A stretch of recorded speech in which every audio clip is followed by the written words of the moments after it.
Merek yang jelas itu tentu kita harus tahu track recordnya lah. Jadi kalau yang rasanya udah merek besar, mereka punya teknologi yang baik juga. Jadi dilihat dulu isinya, ingredientsnya, dibalik nih ya. Jadi jangan langsung lihat harganya, tapi dilihat ingredientsnya. Terus itu dilihat mereknya juga. Itu sangat berpengaruh gitu.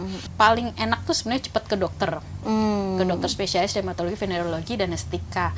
Mengapa? Karena as soon as possible tentu pengobatannya akan lebih simple dibanding kalau udah makin parah, itu tentu pengobatan akan lebih complicated. Jadi penyakit atau suatu kelainan itu berjalan. Kita kalau rasanya kok keriputnya makin kelihatan tuh sebenarnya karena kulit yang kering ya gitu. Terus kalau dilihat semakin dekat kok kayak ada bintik-bintik hitam gitu ya, itu karena paparan matahari itu memang mempercepat proses aging itu.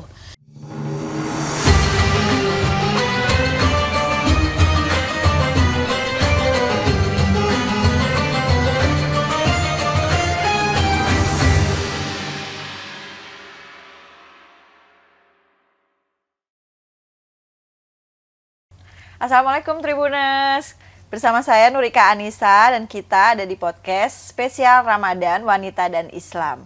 Nah, tema kali ini saya akan membahas soal skincare. Karena banyak banget nih yang udah mulai coba-coba skincare, kemudian juga mulai akan perawatan kulit gitu. Dan di sini saya tidak hanya sendiri, karena di studio sudah ada Dr. Putri Hendria Wardani, spesialis dermatovenerologi estetika dari Perhimpunan Dokter Spesialis Kulit dan Kelamin Indonesia atau Perdoski. Kita sapa dulu. Halo Dok. Halo Mbak Ika. Sehat Dok? Alhamdulillah. Mbak Ika juga seger? Seger, alhamdulillah sehat. Ya, okay. Dok, ini kan bulan Ramadan nih Dok. Ya. Nah, karena bulan Ramadan, tepat juga karena ini wanita dan Islam. Ya.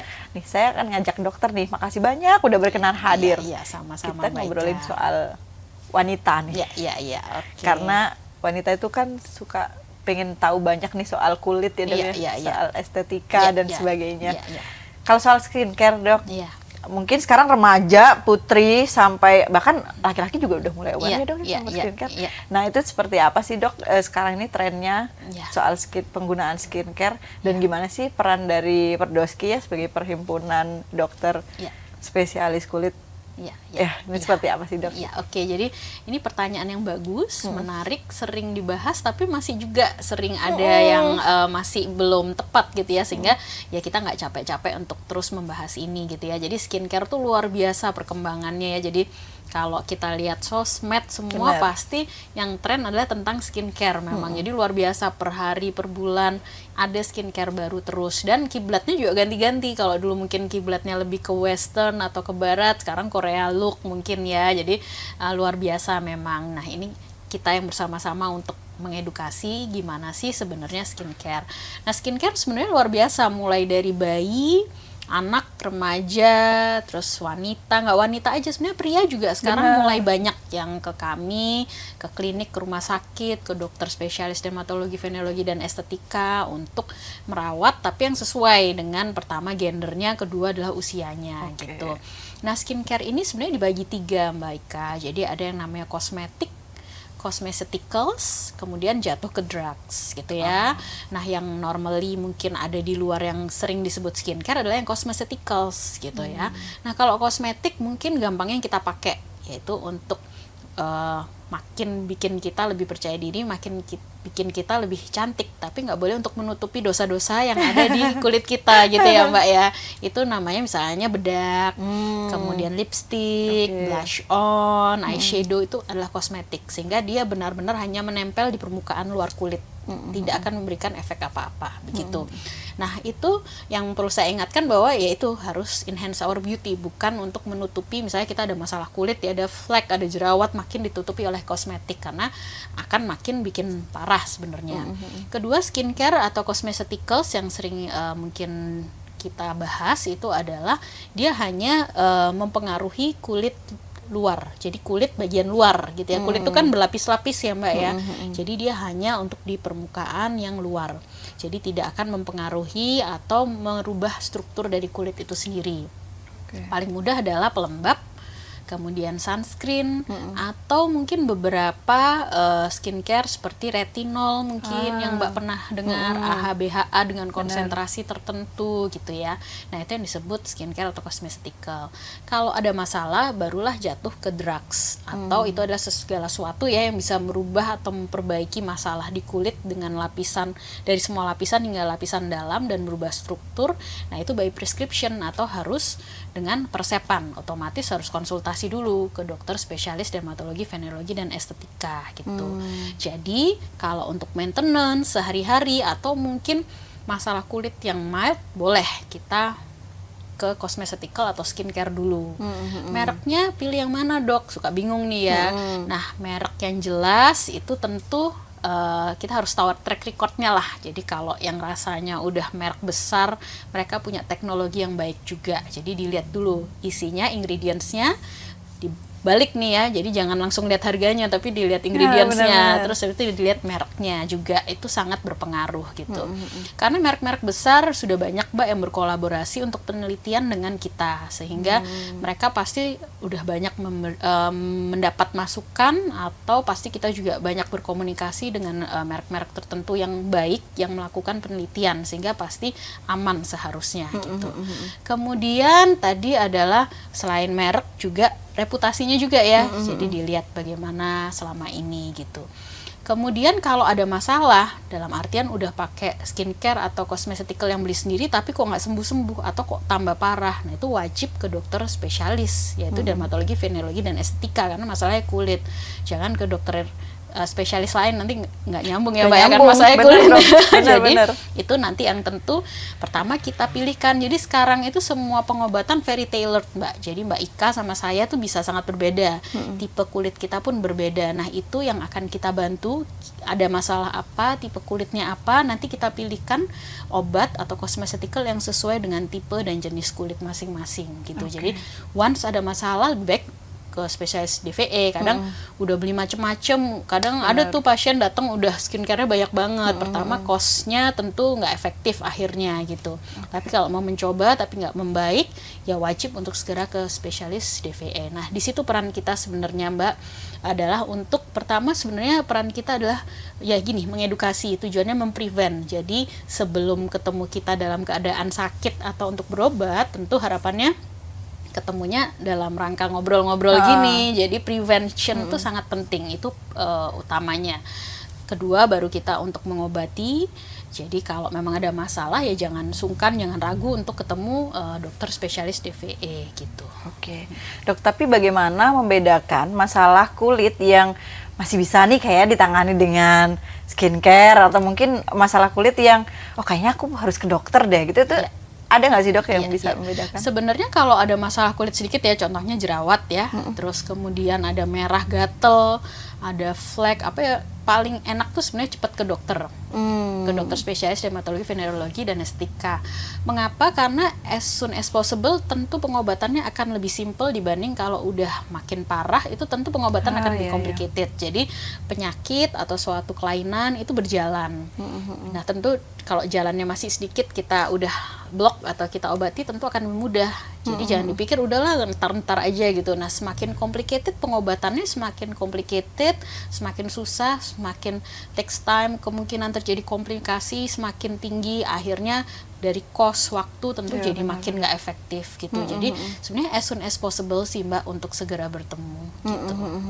Kalau masalah kulit yang paling banyak dikeluhkan sekarang apa dok? Misal remaja hingga dewasa gitu. Ini sih semua orang sekarang takut tua ya Mbak. Jadi apa sih keluhan utama? Ya itu masalah rejuvenation atau aging. Aging itu adalah nama prosesnya ya untuk penuaan. Rejuvenation adalah suatu proses yang kita untuk meremajakan kembali kulit itu gitu. Jadi luar biasa, kayak setiap hari pasti ada yang datang untuk proses itu. Kita sendiri juga kayaknya paling takut adalah takut menjadi tua ya. Jadi itu luar biasa.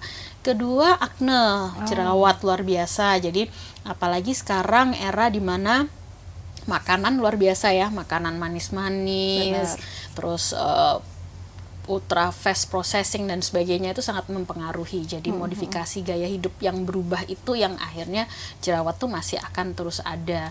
Kemudian masalah flek, tentu Oke. itu luar biasa, banyak juga. Kemudian masalah-masalah lain tadi, masalah mulai dari tai lalat dan sebagainya. Jadi sebenarnya sangat banyak, tapi memang masalah paling banyak sekarang adalah ya orang nggak mau cepet-cepet tua gitu lah, Mbak. Kalau tanda-tanda kita mulai kayaknya makin ini nih kelihatan nih udah agingnya udah mulai muncul nih, itu tuh apa, Dok? Iya, pertama memang itu tadi kulit kering ya. Jadi kita kalau rasanya kok keriputnya makin kelihatan tuh sebenarnya karena kulit yang kering ya gitu. Terus kalau dilihat semakin dekat kok kayak ada bintik-bintik hitam gitu ya, itu karena paparan matahari itu memang mempercepat proses aging itu. Jadi paling sering kelihatan ya itu tadi kulit kering, keriput, terus ada bintik-bintik hitam, terus jadi lebih sensitif. Itu salah satu tanda dari penuaan. Terus bisa juga kekenyalannya berkurang, jadi turun gitu ya mukanya, itu juga bisa. Nah, harapannya semakin kita cepat menggunakan skincare yang tepat, proses penuaannya itu semakin pelan, nggak cepet gitu ya. Dan pun kalau sudah muncul, harapannya kita koreksi, terus habis gitu nggak semakin cepat menua gitu. Oke. Nah, tadi disebut kayak misal penuaan, terus kemudian akne, artinya ada kulit kusam dan ada kulit yang berjerawat atau berminyak. Kalau misalnya kulit-kulit sensitif, Dok, itu sebenarnya seperti apa sih tandanya gitu? Bisa tahu. Iya, jadi sebenarnya kita punya tuh Mbak parameter untuk menentukan ini pasien kulitnya apa sih, oily kah, dry kah, atau kadang ada yang cuman T doang yang berminyak gitu ya, ada yang sensitif, ada yang resisten, ada yang udah berpigmen, ada yang enggak. Semua itu sebenarnya genetik Mbak. Jadi memang ya udah, kalau genetik kan suratan takdir udah nggak bisa kita apa-apain, tapi yang bisa kita lakukan adalah berusaha untuk mengenali kulit kita, dan itu bisa shifting dalam artian saya dulu kerjanya di lapangan nih, jadi otomatis kulit saya lebih oily. Terus habis itu tapi karena kena matahari terus jadi lebih pigmen gitu ya.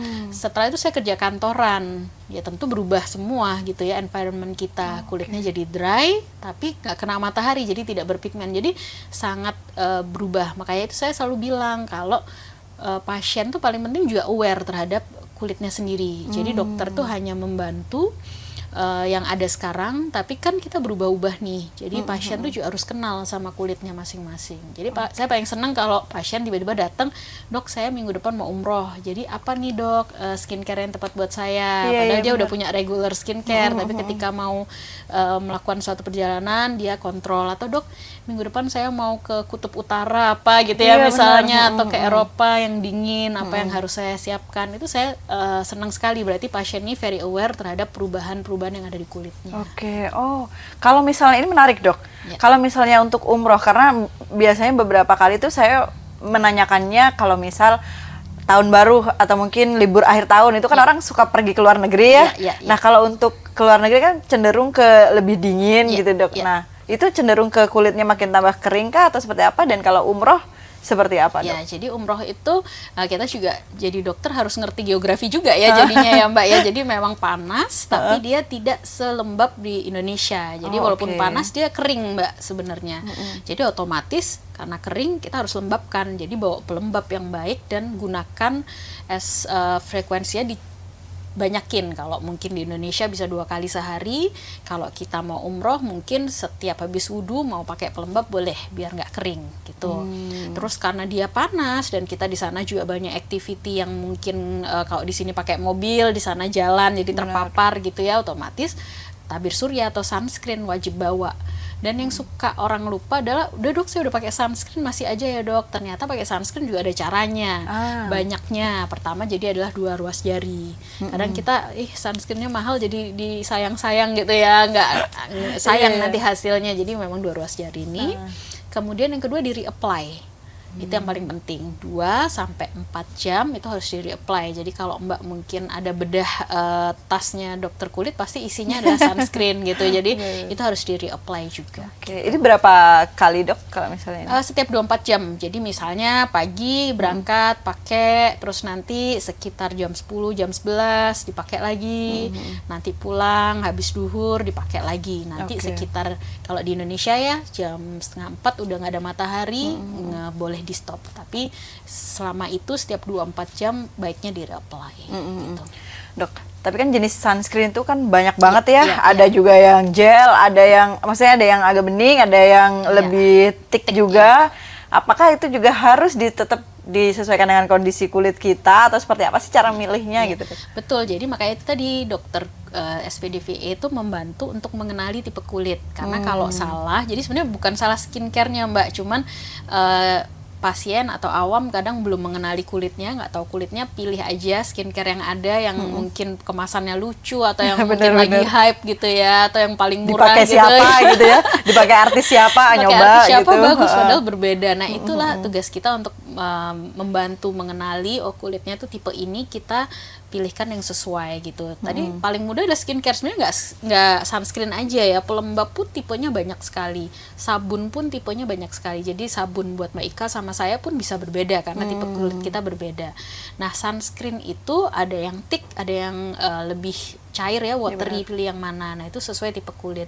Kalau dia sudah oily atau berjerawat, otomatis ya jangan ditambah thick lagi, makin dia makin lembab, akhirnya makin berjerawat. Jadi pilihkan yang light, yang cair gitu ya. Sementara kalau kulitnya udah kering, terus habis gitu memang ada tanda-tanda aging, foto aging, keriput, otomatis kita perlu mengeblok dengan lebih hebat. Jadi pilih yang lebih thick sebenarnya. Tapi selain itu juga ke compliance atau kepatuhan. Kadang kalau kita pakai yang terlalu thick atau mungkin yang terlalu tebel, kadang pasien nggak mau, kan sering tuh, dok saya nggak mau pakai sunscreen karena lengket, nggak enak gitu. Jadi itu sangat tailored by person. Jadi kadang kita kalau edukasi pasien tuh bisa sampai lama banget karena yaitu kita mencocokkan dengan berbagai hal dari yang ada di pasien. Oke. Itu kalau yang misal umroh tadi, selain yang paling penting sunscreen, apa dok lagi? Bisa juga sebenarnya kalau yang mau untuk misalnya mau tetap glowing atau rejuvenation, boleh tetap pakai exfoliating agent. Jadi malamnya itu pakai yang derivat vitamin A, tretinoin, retinol, tapi kita pilihkan konsentrasi yang lebih ringan gitu, karena paparan mataharinya lebih besar. Kalau kita berikan yang terlalu kuat, otomatis dia jadi lebih mudah merah gitu. Jadi kan kadang Mbak mungkin sering lihat ya, kok orang ini mukanya merah banget gitu. Jadi kita sesuaikan konsentrasinya gitu.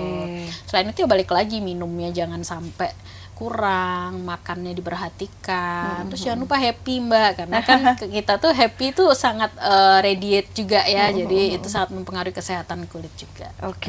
Dok, tadi menarik juga kita setelah selain umroh dok, soal ke luar negeri nih, misal iklim-iklim yang dingin banget nih, masih butuh nggak sih dok sebenarnya sunscreen tuh? Soalnya kan nggak ada cahaya matahari gitu, dikatakan seperti itu. Ya itu malah lebih tricky ya, misalnya kalau saya pergi ke Jepang apa Paris gitu ya, kan tuh kayaknya selalu berawan ya, kayaknya nggak ada matahari deh dok, gitu, nggak usah pakai sunscreen, malah itu yang hati-hati gitu ya.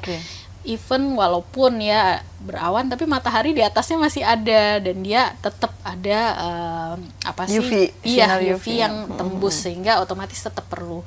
Nggak perlu bukan cuman misalnya lagi di outdoor ya, kita gini aja di ruangan nih ya, banyak lampu, terus main komputer, itu tetap ada pancaran yang juga mempengaruhi. Jadi tetap harusnya menggunakan juga gitu.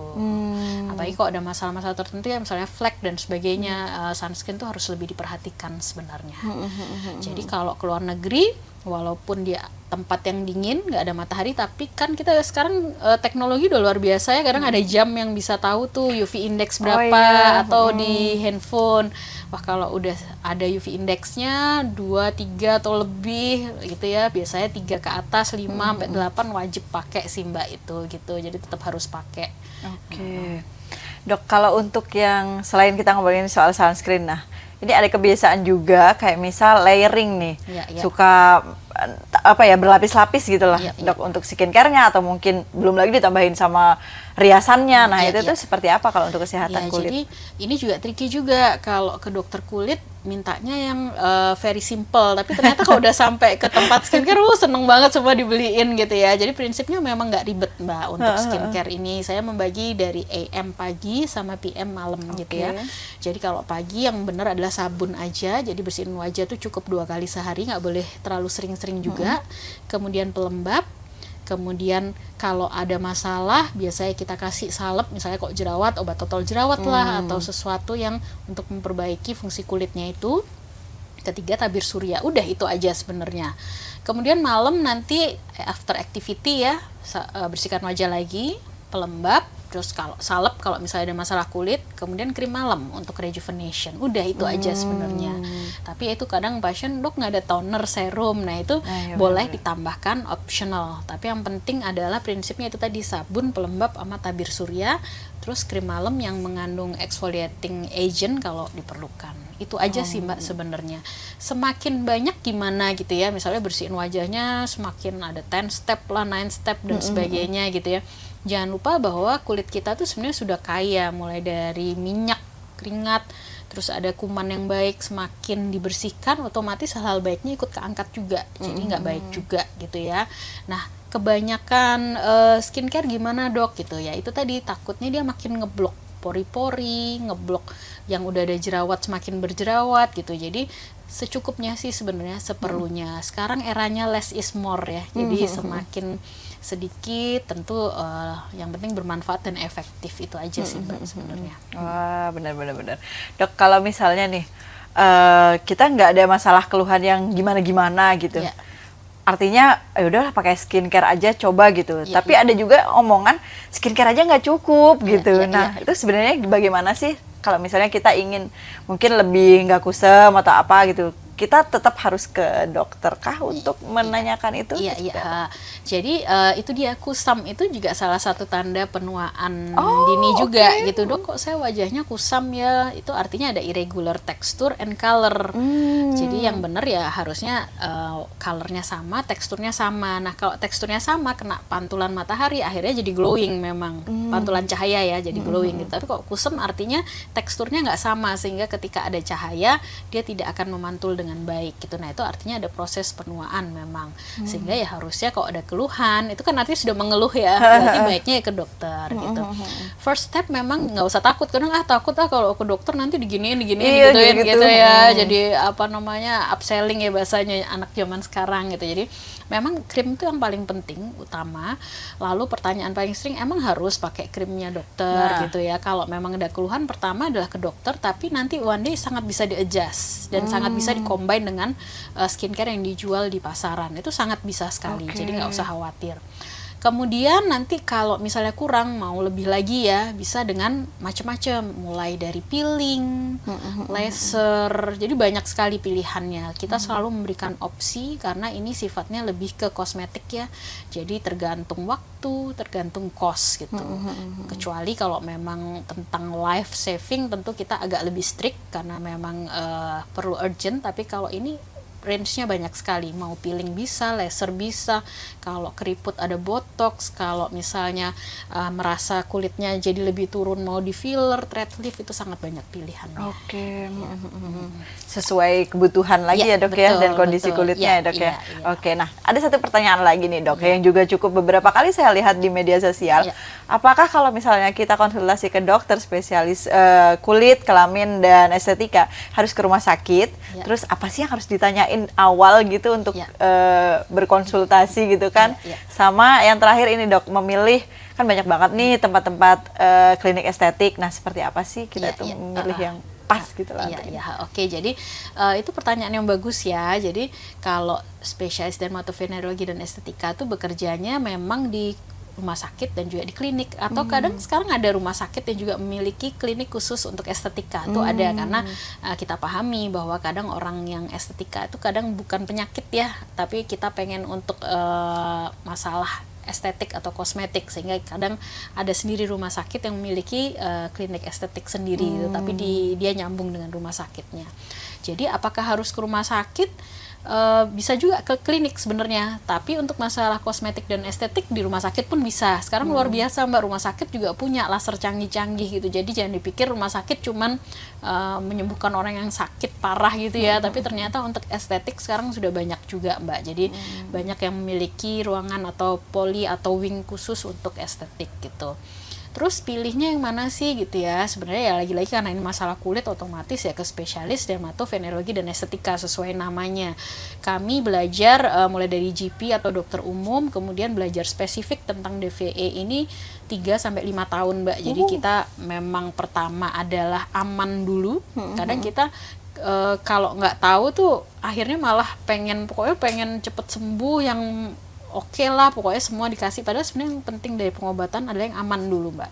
Baru efektif gitu ya. Harapannya dua-duanya aman dan efektif gitu. Nah, dengan ke SPDVE kami mempelajari lebih banyak, otomatis kita aman dan juga efektif. Kita tahu betul apa yang mau kita tangani, kurang lebih begitu gitu. Terus untuk dokter memang yaitu sih sebenarnya perkaya, mana bisa dicek juga, misalnya kalau SPDVE dicek di Perdoski, di website tuh ada, kemudian di ID, yaitu wadah yang paling mudah untuk ngecek ini dokternya gimana, terus dilihat juga track recordnya, itu sangat penting juga gitu. Oke, wow.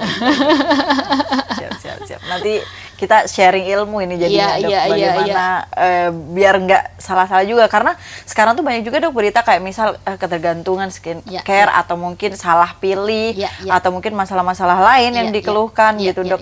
Nah, soal masalah-masalah kesehatan kulit nih, Dok, bagaimana sih kita tahu bahwa kayaknya skincare ini nggak cocok, atau mungkin aku coba yang lain deh, barangkali cocok. Nah, itu tuh ada nggak sih, Dok, misal peralihannya gitu? Jadi memang ini sering banget nih, Dok, saya udah nyoba baru 2 minggu udah nggak cocok, saya beli lagi, pokoknya datang saya udah banyak banget, satu pouch itu isinya skincare semua gitu ya. Jadi kapan sih kita menjudge bahwa ini nggak tepat nih gitu ya? Paling mudah ada kalau dipakai terus jadi ada masalah, paling sering adalah gatal atau merah, artinya memang nggak cocok gitu ya. Kalau udah ada gatal artinya nggak cocok tuh, jadi di stop ya. Tapi kalau memang nggak ada masalah tapi kok nggak melihat perbaikan, memang tuh takes time. Jadi biasanya sebulanan kita lihatnya, karena turnover kulit itu sekitar 34 hari, 28 sampai 34 hari itu kita baru bisa melihat bagaimana sih apa sih efeknya terhadap kulit gitu. Jadi jangan keburu-buru dulu seminggu pokoknya udah pengen kayak artis Korea deh gitu, nggak bisa. Jadi takes time, biasanya harus gitu. Baru kita judge bahwa ini hasilnya baik atau enggak. Tapi once ada gatal, ada keluhan merah, itu memang harus langsung di stop sih, Mbak. Jadi lebih tahu dulu ya, Dok ya, biar nggak ada masalah-masalah kulit yang lainnya ya. Iya, betul. Kalaupun misalnya mulai ada yang ganjel nih, kayaknya ada apa gitu, segera dikonsultasikan ya, Dok ya. Iya, betul. Kami sih berharapnya tuh ketemunya ketika belum ada masalah ya, Mbak ya. Karena sering banget udah muter-muter kemana-mana baru ke kita. Nah, itu kita lebih sedih karena tentu memperbaiki sesuatu yang udah ibaratnya complicated itu tentu akan lebih pusing juga buat kita. Jadi kita senangnya ketemunya malah pas lagi posisi masih mild atau pas nggak ada keluhan sama sekali, berkonsultasi itu oke. Sekarang udah oke sih, Mbak. Sekarang pasien awareness-nya luar biasa. Kadang belum ada keluhan untuk mau ke prevent itu udah cukup banyak sekarang. Wah, artinya ke dokter sebelum sakit itu juga sangat ini ya. Jadi Dok, itu kok saya wajahnya kusam, kok mulai sensitif, kok mulai, nah gitu, berarti kan dia sangat aware ya gitu. Padahal belum ada keluhan, nggak apa-apa, nanti kita pilihkan skincare yang memang mild atau yang sesuai gitu, nggak langsung kita kasih yang berat, atau untuk yang takutnya kan nanti kalau ke dokter langsung dikasih yang berat-berat. Jadi kita prinsipnya adalah start low dan go slow. Jadi selalu pilih konsentrasi atau bahan yang ringan dulu, lalu kita naikkan pelan-pelan. Wah, keren banget. Ini kita bisa tahu soal masalah kulit langsung ini, langsung ke ahlinya lah istilahnya.